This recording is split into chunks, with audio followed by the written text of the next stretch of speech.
think it's going to serve as a major point of transition between the Bayformers and the future of the franchise.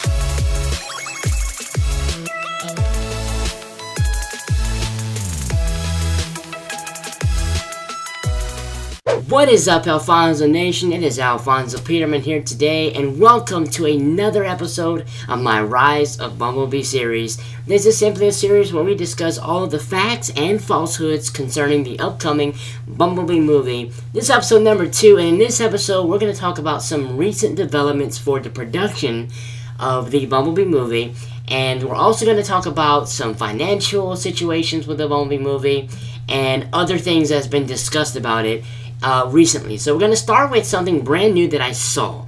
Now, I just happened to stumble upon this. It wasn't something that I was really looking for. I just kind of typed in Transformers Bumblebee movie and kind of just fell into this. And as you guys know, the website IMDB is a emporium for movie information and production information on upcoming movies. Well, previously I told you guys that there was a description talking about how there's a prequel, I think it was like a prequel story of Bumblebee's journey on Earth or something like that. That's what it said initially. Well, the description for the Bumblebee movie has officially changed on IMDb, and this is what it reads. It says, "On the run. In the year 1987, Bumblebee finds refuge in a junkyard in a small Californian beach town.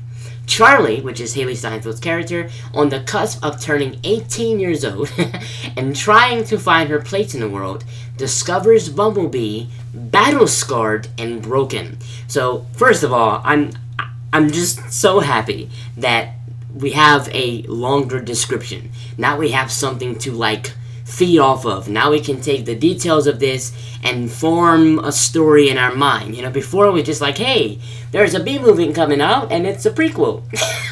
And that's all we knew. Now we got some details. So there's a couple things that we can conclude given the description. One thing we can conclude is that Charlie and Bumblebee's relationship is going to form during the film. It's not going to be something that's just understood and not like a plot hole. It can be concluded that Charlie and Bumblebee's relationship is going to form during the film. Why? Because it says she finds Bumblebee. She discovers him. So that discovery, that relationship formation is going to be seen. And I like to draw a parallel to things so we can kind of understand how it may be. Almost like Cade Yeager and Optimus Prime in Transformers Age of Extinction, when Cade Yeager brought the truck in, and then the whole situation with the pulley arm happened.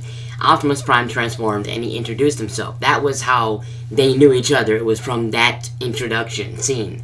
Well, there's going to be another one between Charlie and Bumblebee, which is good because I don't want it to be a plot hole, like something that we're supposed to just understand that they know each other. I like when they have introduction scenes. Same thing with Cade Yeager and Cogman in The Last Night. He's like, "Who are you?" "My name is Cogman, sir." So there's going to be an introduction in the B movie. Another thing we can conclude is that Bumblebee is likely to speak to her in order for the relationship to form and things to be explained. So as she discovers him, I don't know how they're going to get to know each other if he's not speaking, if he's not talking. He can talk through the radio, but the radio can only do so much. It'll take some explanations, it'll take his voice. He'll have to speak, in other words, for them to be able to properly communicate. So that's one thing that we can sort of conclude from the description. Another thing we can conclude is that Bumblebee is on the run. That's what it says, on the run in the year 1987. So, he's on the run from something, or from someone. It could be potential Decepticons, and, it did say he was battle-scarred and broken. So, he's probably running from some Decepticons. So, there's probably going to be some type of Autobot-Decepticon conflict happening in the film that's going to cause him to try to escape. Or it could be, the government. Now, this is long before the government starts hating Transformers. This is way back in the 1980s. So I'm not sure if that's still going to be a thing. It says battle-scarred. So, in my opinion, I think it's a Decepticon he's running from. Or I guess he was outnumbered. So he transformed and he rolled out to try to escape being destroyed. Maybe so. Not sure, but there's something going on there. He's battle-scarred. There's a story to be told. Speaking of story, another thing that we can conclude is that the untold story of Bumblebee could possibly be told by Bumblebee himself as he introduces himself to Charlie. So, I mean, just try to imagine this. Let's say you come across this Volkswagen Beetle who happens to be a robot. He's in the middle of a junkyard, and you want to know who he is and what's going on. He's going to likely explain himself, tell you his journey, all the stuff that happened and brought him to that point, so that you'll know why he's there, why he's all beaten up, and what can you do to help him. So I feel like some things that we don't know about Bumblebee is going to be told by Bumblebee himself. I think he's going to kind of explain some things about himself, talk about his past, all the things that brought him to, his current state. So that is something that we can almost kind of confirm from this description. And the final thing that we can conclude, the final thing that I found that we can conclude is that we're going to witness two struggles in this film. Two struggles.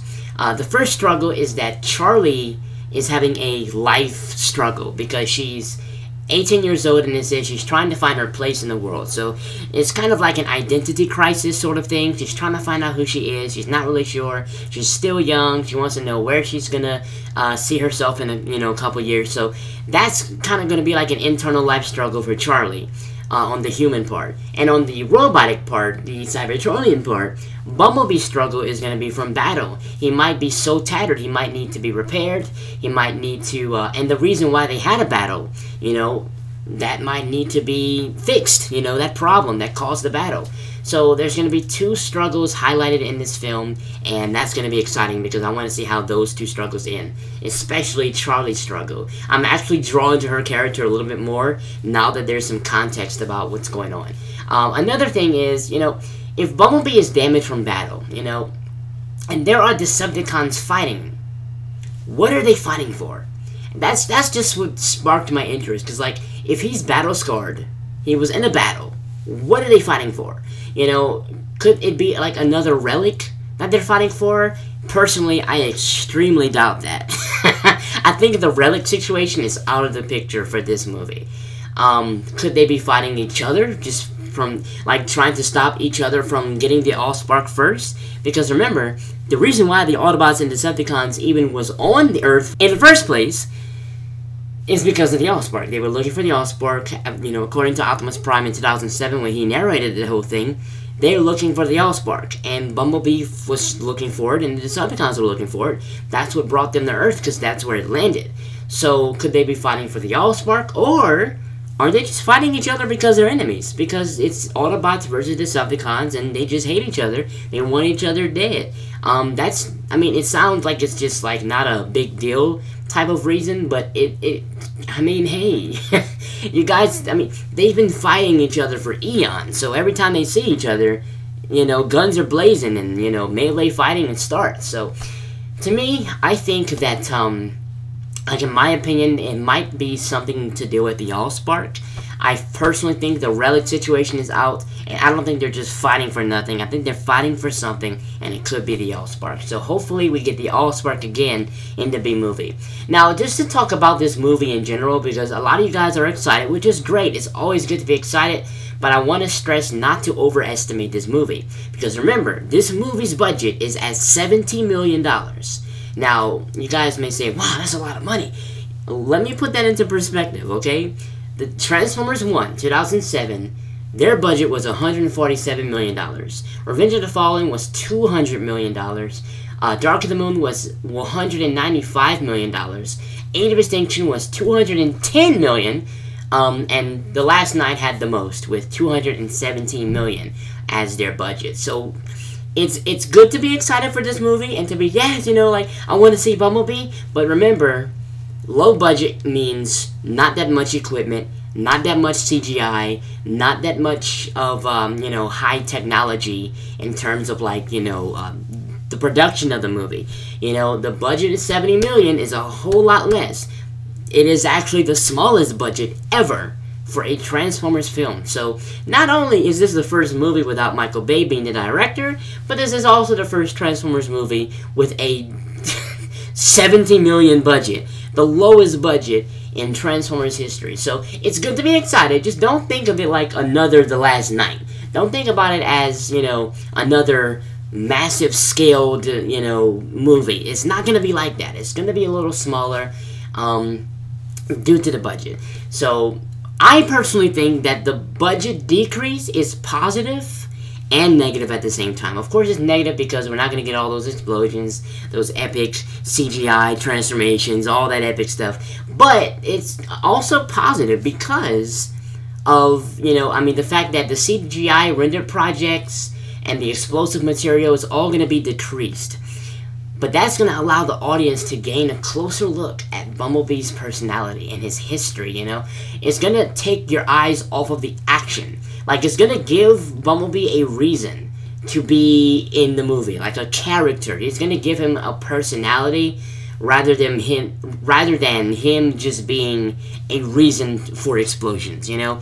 So it's probably going to dive deeper into his personality. We're going to get to know Bumblebee, know who he is, know everything about him, and, you know, we're just not going to be blinded by all the explosions going on.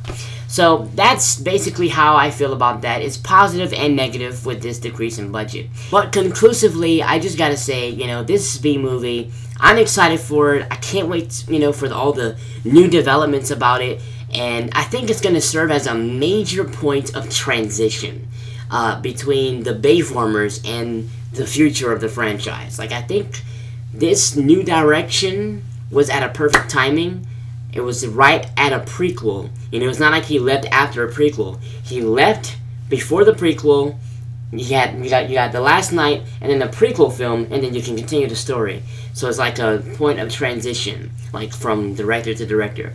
So I think it's pretty cool, and I'm really excited for it. So my final question to you guys, my closing question is, if you had to give this movie a name, like if you had to call the Bumblebee movie something, like, you know, you have The Last Night, Revenge of the Fallen, Dark of the Moon. If you had to call this movie something that accurately describes what we already know of the film as of now, what would you name it? Put in the comment section below. I want to see those epic titles. I can't wait to see what you guys come up with. You guys are really good with coming up with like little cool names or stuff. If I wouldn't have to name it, I would call it Transformers Dawn of Bumblebee. I think that's a perfect name for this movie, being that it is a prequel, and the Dawn describes his early life, and Bumblebee. So yeah, guys, that's all for today. I hope you guys enjoyed the video. If you did, give it a like, and also comment below with the closing question. I'm going to be checking out the comments. If you're brand new to the channel, welcome, by the way, and drop a subscription. You know, subscribe, and I have brand new videos coming out, and you guys never know what I'm going to drop. I got surprises coming up in the future, so you guys are going to be excited for what's coming for the channel. Comic-Con's coming up, and some other things are happening. So I'm going to try to keep you guys updated with the latest on this movie, while also providing you guys with the latest toy hunts and latest events, all that cool stuff. So drop a subscription, hit the notification bell, and that's all for today. My name is Alfonso, and I will see you guys in my next video. Peace out!